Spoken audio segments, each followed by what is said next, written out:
माँ गंगा के पावन तट पर जन्मी और माँ बैन गंगा के तट पर देवलोक को प्राप्त करने वाली ऐसी महान आत्मा को नमन करते हुए उन्होंने हिंदी में हम लोगों को किस कदम पर चलाया और भारत की आज़ादी में उनके स्वरों का क्या योगदान था, उनके शब्दों का क्या योगदान था।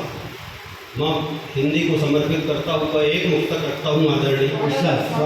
सभी भाषा में सुंदर रूप का प्रतिमान है हिंदी, सभी भाषा में सुंदर रूप का प्रतिमान है हिंदी, मनुज व्यवहार में निहित रसों की खान है हिंदी।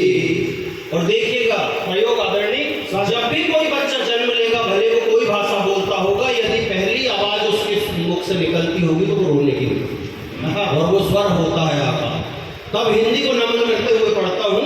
सभी भाषा के सुंदर रूप का प्रतिमान है हिंदी, मनुज व्यवहार में निहित रसों की खान है हिंदी।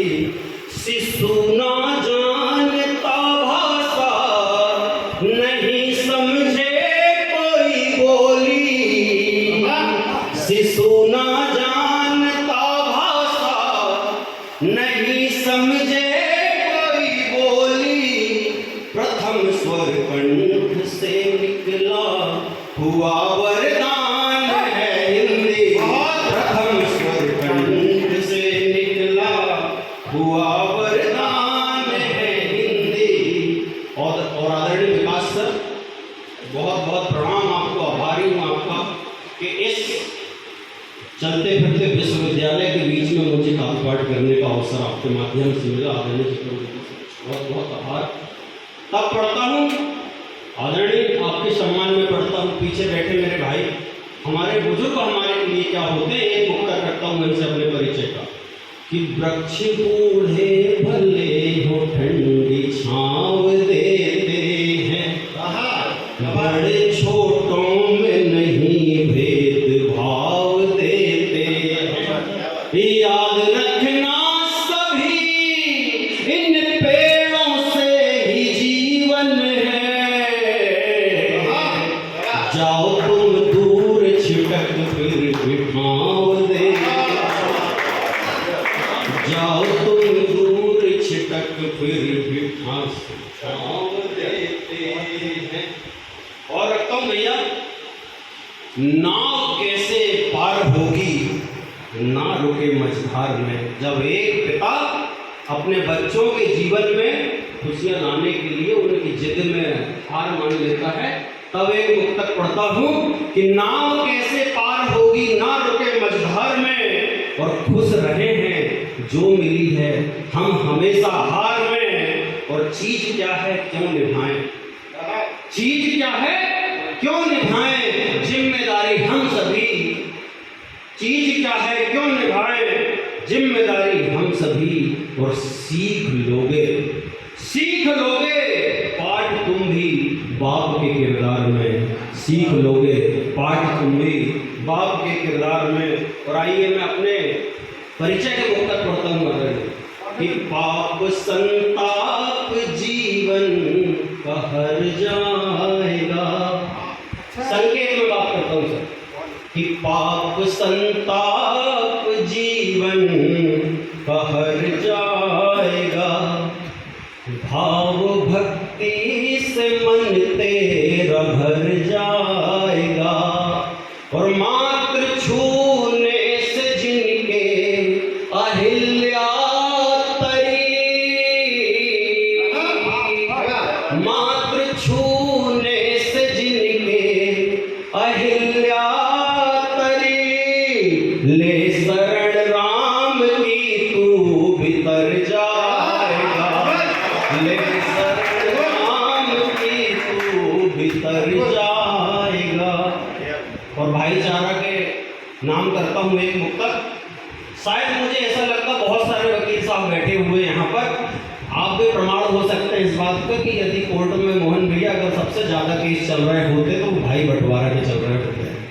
तब पढ़ना पड़ता है कि बैठ कर भी चरण आचरण ना मिले, सब विभीषण मिले कुंभकर्ण ना मिले। और भाई कलयुग जमाने में बाली से हैं, भाई कलयुग जमाने में बाली से हैं। शत्रुघ्न ना भरत लक्ष्मण ना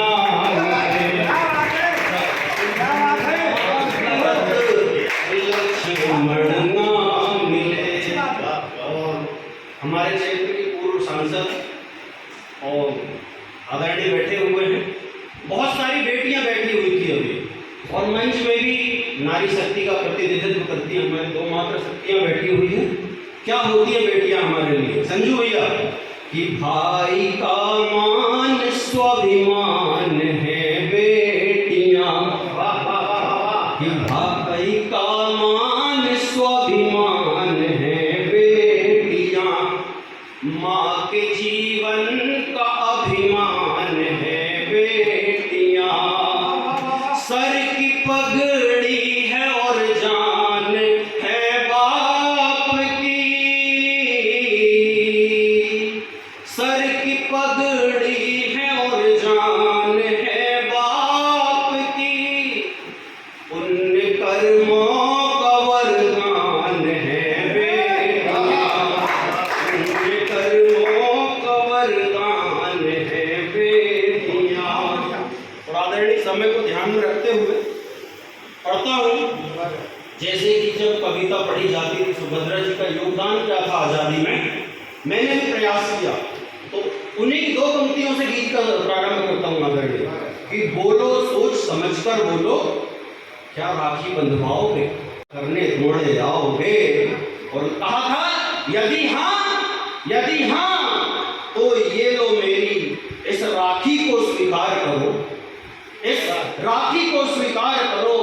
आकर भैया बहन सुभद्रा के कष्टों का भार हरो, आके बहन सुभद्रा के कष्टों का भार हरो। और एक गीत पढ़ता हूँ।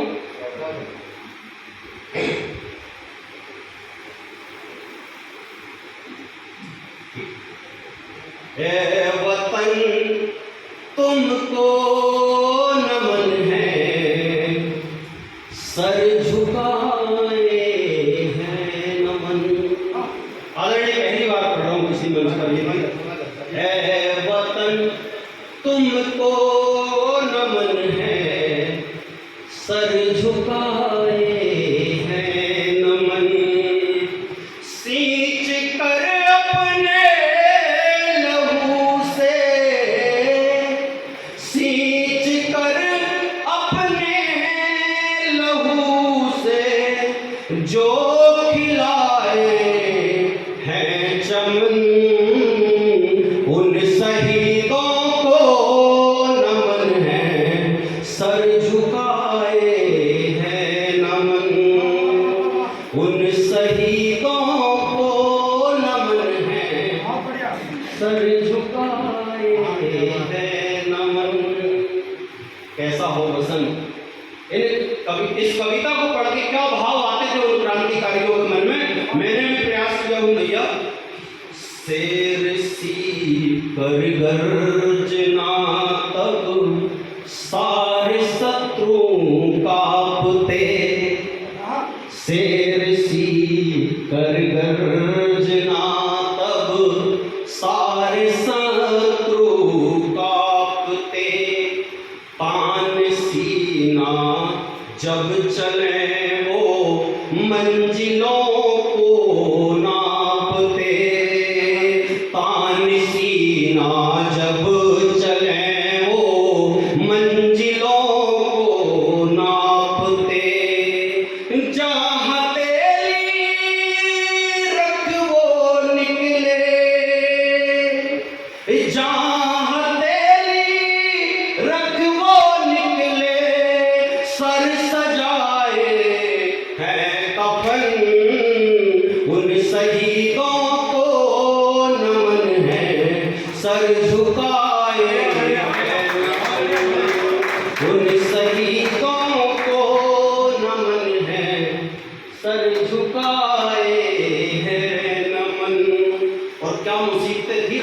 पाऊं कि भैया कि मार्ग थे पथरीले से सब बारूदी गोले भरे, मार्ग थे पथरीले से सब बारूदी गोले भरे, लालिमा रक्तिम